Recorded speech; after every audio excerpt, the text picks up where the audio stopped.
आव्हाडांचे कार्यकर्ते नितीन देशमुख यांना पोलिसांनी ताब्यात घेतलं। नितीन देशमुख यांना ताब्यात घेतल्यानंतर जितेंद्र आव्हाड आक्रमक झाले होते। जितेंद्र आव्हाडांच्या कार्यकर्त्यांनी जोरदार घोषणाबाजी केली।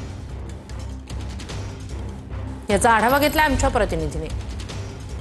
राष्ट्रवादी काँग्रेसचे आमदार जितेंद्र आव्हाड तसेच रोहित पवार यांच्या वतीनं आझाद मैदान पोलीस स्थानकामध्ये आंदोलन करण्यात येत आहे। सध्या आपण आहोत आझाद मैदान पोलीस स्टेशनमध्ये। आपण या ठिकाणी दृश्यांमध्ये बघू शकतो रोहित पवार तसेच जितेंद्र आव्हाड यांचे कार्यकर्ते आणि हे दोघं आमदार या ठिकाणी पोलीस ठाण्यामध्ये आंदोलन करताना आपल्याला पाहायला मिळतंय। घोषणाबाजी या ठिकाणी करताय। सरकार हमसे डरती है, पुलिस को आगे करती है, अशा प्रकारच्या घोषणा या ठिकाणी करण्यात येत असल्याचं पाहायला मिळतंय। सर्व कार्यकर्ते या ठिकाणी असल्याचं पाहायला मिळतं। खरं तर हा घटनाक्रम असा आहे की रात्रीच्या वेळी जेव्हा नितीन देशमुख यांना ताब्यात घेण्यात येत होतं त्यावेळी जेव्हा पोलिसांनी मरीन ड्राईव्ह पोलीस स्टेशनला नेत आहोत असं सांगण्यात आलं, मात्र तेथे जेव्हा जितेंद्र आव्हाड आणि रोहित पवार हे गेले तेव्हा तिथून त्यांना सांगण्यात आलं की जो नितीन देशमुख आहे ज्यांना अटक केलेलं आहे ते आझाद मैदान पोलीस स्टेशनमध्ये आहेत। मात्र या ठिकाणी आल्यावरती येथे देखील पोलीस सांगत आहेत की जे नितीन देशमुख यांना अटक केलेले आहे ते कुठं आहेत हे माहीत नाही। त्यामुळे कुठेतरी जे जितेंद्र आव्हाड आहेत ते आक्रमक झालेले आहे आणि पोलीस स्थानकामध्येच त्यांनी